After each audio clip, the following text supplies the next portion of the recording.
ओम गणेशाय नमः। नमस्कार भक्तगण, मैं कविता तिवारी आपका अपने चैनल कविता तिवारी में स्वागत करती हूँ। आज हम सुनेंगे बुधवार व्रत कथा। बुधवार व्रत में भगवान गणेश और बुद्ध देवता की पूजा आराधना की जाती है। बुधवार व्रत करने से बुद्धि, विद्या, वाणी, रिद्धि और सिद्धि में वृद्धि होती है। बुधवार का व्रत करने से बुध ग्रह से जुड़े हुए दोषों से छुटकारा मिलता है और मांगलिक कार्यों में आ रही सभी बाधाएं दूर हो जाती हैं। धन की कमी से मुक्ति मिलती है और सुखों की प्राप्ति होती है। बुधवार का व्रत करने से व्यापार की परेशानियां दूर होती हैं और अगर कोई विद्यार्थी बुधवार का व्रत करता है तो उसकी शिक्षा में आ रही सभी बाधाएं दूर हो जाती हैं। बुधवार व्रत करने से भगवान गणेश की कृपा प्राप्त होती है और घर में सुख समृद्धि आती है। तो बुधवार व्रत अगर कर रहे हैं तो बुधवार व्रत की या पावन कथा का श्रवण अवश्य करें। अगर नहीं भी कर रहे हैं तो आप कथा का श्रवण अवश्य करें। कहते हैं कि श्रवण से भी आधा पुण्य प्राप्त होता है। तो आइए एक बार प्रेम से बोलिए भगवान गणेश की जय।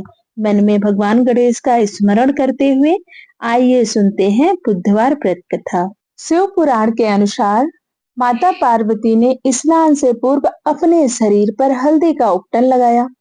इसके बाद जब उन्होंने शरीर के उपटन को उतारा तो उससे बैठे बैठे उन्होंने एक पुतला बना डाला और उसमें प्राण डाल दिया।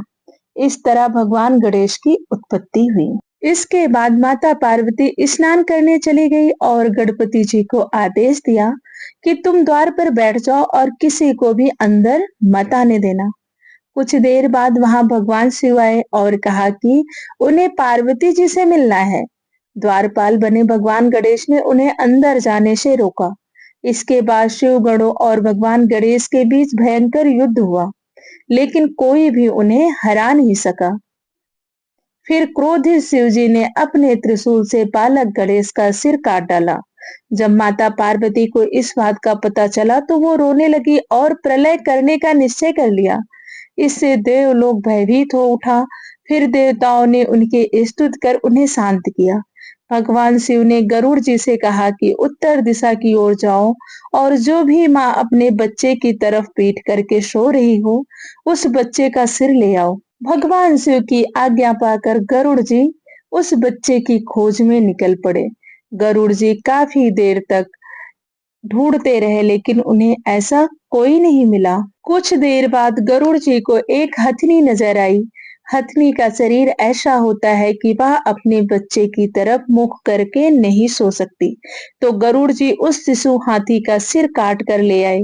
शिव जी ने उसे बालक के धड़ पर रखकर उसे पुनः जीवित कर दिया। पार्वती उसे पुनः जीवित देखकर बहुत खुश हुई और तब समस्त देवताओं ने बालक गणेश को आशीर्वाद दिया। भगवान शिव ने उन्हें आशीर्वाद दिया कि किसी भी मांगलिक कार्य की शुरुआत अगर गणेश पूजा से होगी तो वो सफल होगा। उन्होंने गणेश को अपने समस्त गणों का अध्यक्ष घोषित करते हुए आशीर्वाद दिया कि विघ्न नाश करने में गणेश का नाम सर्वोपरि होगा और इसी आशीर्वाद के कारण भगवान गणेश विघ्नहर्ता कहलाए। माता पार्वती ने पुत्र प्राप्ति के लिए पूर्ण्यक नामक व्रत किया, जिसके फलस्वरूप भगवान विष्णु ने उनके गर्भ से बालक रूप में जन्म लिया।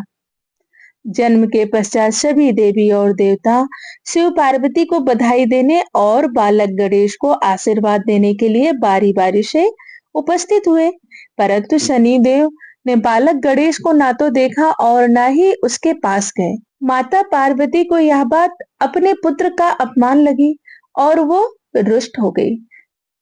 दरअसल पार्वती जी को शनि देव की पत्नी द्वारा दिए गए श्राप के बारे में पता नहीं था कि उनकी दृष्टि पड़ते ही हानि हो सकती है।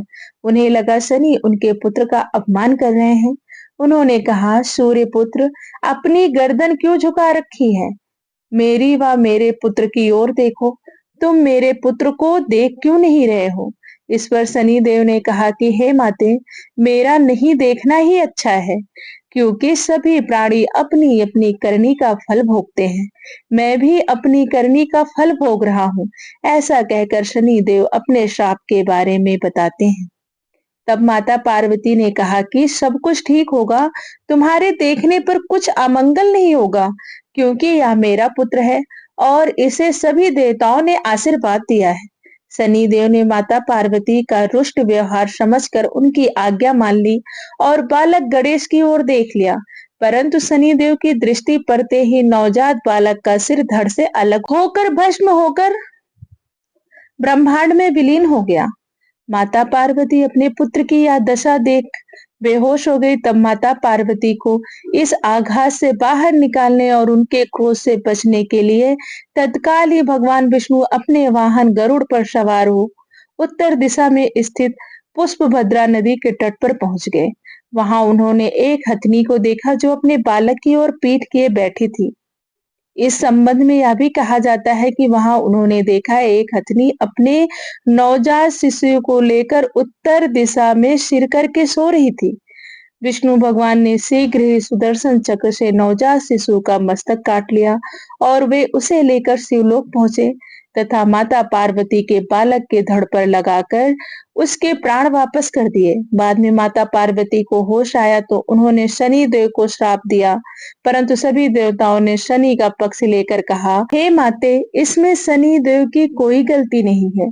इन्होंने आपसे सारी बातें बता दी थी कि वे आपके बालक को क्यों नहीं देख रहे हैं, किंतु आपकी जिद पूरी करने हेतु ही शनिदेव ने आपके पुत्र को देखा। इसमें इनका कोई कसूर नहीं है। तब माता पार्वती ने शनिदेव को क्षमा कर दिया और श्राप को एक पैर की विफलता के रूप में परिवर्तित कर दिया। इस तरह भगवान शिव और गणेश दोनों ही शनिदेव की नजर से बच गए। प्रेम से बोलिए गणेश भगवान की जय। भगवान परशुराम भगवान शिव के परम भक्त थे और वह अपने प्रभु से मिलने के लिए कैलाश पर्वत पहुंचे, लेकिन गणेश भगवान द्वार पर खड़े थे और उन्होंने परशुराम जी को अंदर जाने से रोक दिया। परशुराम जी ने गणेश जी से काफी विनती की, लेकिन वो नहीं माने। आखिरकार परशुराम जी ने गणपति जी को युद्ध की चुनौती दी। इस चुनौती को स्वीकार करते हुए गणेश जी ने युद्ध किया, लेकिन इस दौरान परशुराम जी के फरसे के वार से उनका एक दांत टूट गया और वे एक दंत कहलाए। प्रेम से बोलिए गणेश भगवान की जय। एक गांव था जिसमें एक सेठानी अपने परिवार के साथ रहती थी। सेठानी का गांव के पास ही शहर में बड़ा व्यापार था। सेठ जी गणेश जी की पूजा श्रद्धा एवं विश्वास से करते थे, जिससे सेठ जी के घर में अन्न धन का भंडार सदैव ही भरे रहते थे। उनके जीवन में किसी प्रकार की कोई कमी नहीं थी। नित्य प्रतिदिन नियम अनुसार रोज वो नदी पर नहाने जाते और आकर गणेश जी की पूजा करते, उन्हें भोग लगाते और फिर स्वयं भोजन करते थे। यह बात सेठानी जी को अच्छी नहीं लगती थी। वो धार्मिक नहीं थी और ईश्वर में इतना विश्वास नहीं रखती थी। एक बार सेठानी जी ने सोचा, यह इतना गणेश जी को मानते हैं, गणेश जी की पूजा करते हैं, इससे क्या होता है, आज देखती हूँ तो वे कैसे गणेश जी की पूजा करते हैं। अगले दिन जब सेठ जी नदी पर नहाने जाते हैं तो सेठानी जी गणेश जी की मूर्ति को उठाकर कपड़े से ढककर बगीचे में जमीन के नीचे दबा देती हैं। जब सेठ जी नदी से नहाकर घर आते हैं और देखते हैं कि गणेश जी की मूर्ति तो मंदिर में नहीं है, तो वो सेठानी से पूछते हैं, गणेश जी की मूर्ति मंदिर में नहीं है, कहाँ गई? सेठानी जी बोलती हैं, मुझे नहीं मालूम। मूर्ति को घर में बहुत ढूंढते हैं। उस दिन क्योंकि वो गणेश जी को भोग नहीं लगा पाए, इसके लिए सेठ जी ने अन्न जल का भी त्याग कर दिया और गणेश जी से प्रार्थना करने लगे, हे प्रभु, लगता है आप मुझसे रुष्ट हो गए हैं और कहीं चले गए हो। आप अपनी कृपा दृष्टि मुझ पर बरसाइए और हे भगवान, अब आप मुझे दर्शन दीजिए। सेठ जी ने मन ही मन सोचा कि अब से जब तक आप मुझे मिल नहीं जाते, मुझे दर्शन नहीं दे देते, तब तक मैं अन्न जल का त्याग करता हूँ। उस दिन पूरा निकल गया। रात्रि में सेठ जी की भक्ति से प्रसन्न होकर गणेश जी भगवान ने सेठ को सपना दिखाया। उस सपने में गणेश जी भगवान एक छोटे से चूहे के साथ खेल रहे होते हैं और चूहे को खाने को लड्डू देते हैं।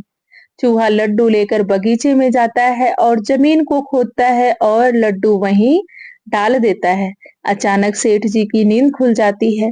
सेठ जी बगीचे में जाते हैं और वही खोदते हैं जहां उन्होंने सपने में देखा था और वहीं उनको थोड़ी सी जमीन खोदने पर कपड़े में लिपटे हुए गणेश भगवान की मूर्ति मिलती है। सेठ जी गणेश जी की मूर्ति की पूजा करके उनको यथा स्थान स्थापित करते हैं और सेठानी के पूछने पर सारा वृतांत उन्हें सच-सच बताते हैं। बात जानकर सेठानी जी को आश्चर्य होता है और सेठानी जी मन ही मन श्रद्धा एवं विश्वास से गणेश जी भगवान की भक्त बन जाती हैं और सेठ जी से कहती हैं कि मुझसे बड़ा भारी अपराध हो गया है। अब हम दोनों पति पत्नी प्रेम सहित गणेश जी भगवान की आराधना करेंगे एवं उनकी पूजा में कभी कोई कमी नहीं आने देंगे। यह सुनकर सेठ जी अत्यधिक प्रसन्न हो जाते हैं और दोनों पति पत्नी गणेश जी भगवान को धन्यवाद करते हैं। प्रेम से बोलो गणेश भगवान की जय। हे गणेश भगवान, अपनी अनुकंपा सेठ सेठानी के समान हम सभी पर बनाए रखना। कथा कहने वाले, सुनने वाले और हुंकारा भरने वाले सबके मनोरथ को पूर्ण करना। प्राचीन काल में समलापुर नामक एक नगर था। उस नगर में मधुसूदन नाम का एक व्यक्ति निवास करता था। मधुसूदन जब विवाह योग्य हुआ तो उसके माता पिता ने उसका विवाह पास के छोटे से नगर बलरामपुर की युवती संगीता से करा दिया। संगीता का परिवार काफी धार्मिक और सात्विक भाव से जीवन जीता था, इसलिए संगीता और मधुसूदन का विवाह पूर्ण रीति रिवाज और रस्मों से संपन्न हुआ। विवाह उपरांत संगीता और मधुसूदन सुखपूर्वक दाम्पत्य जीवन जीने लगे। विवाह होने के बाद कभी अपने ससुराल कभी पीहर, इस तरह से संगीता का जीवन सुखपूर्वक व्यतीत होने लगा। एक बार संगीता अपने मायके बलरामपुर गई हुई थी तो मधुसूदन उसे लेने अपने ससुराल पहुंचा। ससुराल में मधुसूदन की खूब आवभगत हुई और आदर सम्मान मिला। संध्या को जब मधुसूदन ने ससुराल से विदाई लेनी चाहिए तो संगीता के माता पिता ने मना कर दिया। संगीता के माता पिता बोले, पुत्र आज बुधवार का दिन है। हमारे यहाँ रिवाज है कि बुधवार के दिन लड़की को अपने ससुराल के लिए विदा नहीं करते। बुधवार को ससुराल जाना बहुत अशुभ माना जाता है।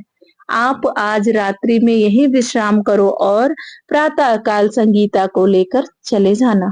मधुसूदन को उनकी बातों पर विश्वास नहीं हुआ और वह बुधवार को ही जाने की अपनी जिद पर अडिग रहा। हार कर संगीता के माता पिता ने उन्हें विदा कर दिया। मधुसूदन और संगीता अभी कुछ दूर ही निकले थे कि घने वन में उनकी बैलगाड़ी का पहिया निकल गया। अब बैलगाड़ी को खींचने में असमर्थ हो गए और वह बैलगाड़ी नहीं खींच पा रहे थे। दोनों पैदल ही समता पुल की ओर निकल पड़े। कुछ दूरी चलने के उपरांत संगीता को थकान होने लगी और बहुत तीव्र प्यास लग गई। दोनों ने एक पेड़ के नीचे विश्राम करने का निश्चय किया और मधुसूदन संगीता के लिए जल लाने वन में निकल गया।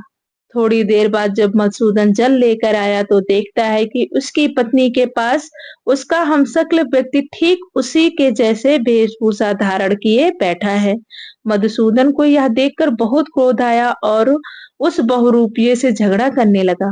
संगीता भी नहीं समझ पाई कि उसका पति कौन है, क्योंकि दोनों पूर्णतः एक जैसे प्रतीत हो रहे थे। मधुसूदन और उसके हमशक्ल का झगड़ा सुनकर पास से गुजर रहे राजा के सैनिक वहां आ गए। सैनिकों ने जब सारा वृतांत सुना तो उन्होंने संगीता से अपने पति को पहचानने के लिए कहा। संगीता भी दुविधा में पड़ गई और अपने पति को नहीं पहचान पाई। झगड़े का कोई हल नहीं निकलने के कारण सैनिकों ने मधुसूदन और उसके हमशक्ल को राज दरबार में पेश किया। राजा ने दोनों को कठोर कारावास की सजा सुना दी। अब मधुसूदन ने अपने किए का प्रायश्चित होने लगा और वो समझ गया कि उसने बुद्धदेव को क्रोधित किया है और ये उन्हीं का क्रोध का फल है। मधुसूदन ने हाथ जोड़कर भगवान बुद्ध से क्षमा मांगी। मधुसूदन ने प्रण लिया कि वो आज के बाद हमेशा बुधवार का व्रत रखेगा और बुधवार व्रत कथा भी सुनेगा। भगवान ने उसे उसके पाप का दंड दे दिया है और उसे शिक्षा भी मिल गई थी, इसलिए भगवान ने उसे क्षमा कर दिया। मधुसूदन के पाप मुक्त होते ही चमत्कार हुआ और उसका बहुरूपिया तुरंत अदृश्य हो गया। राजा ने उसे क्षमा करके प्राणदान दिया और संगीता के साथ विदा कर दिया। दोनों राजा के महल से थोड़ी दूर ही निकले थे कि उन्होंने देखा कि उनकी बैलगाड़ी आ रही है। बैलगाड़ी में दोनों पहिए भी एकदम ठीक थे।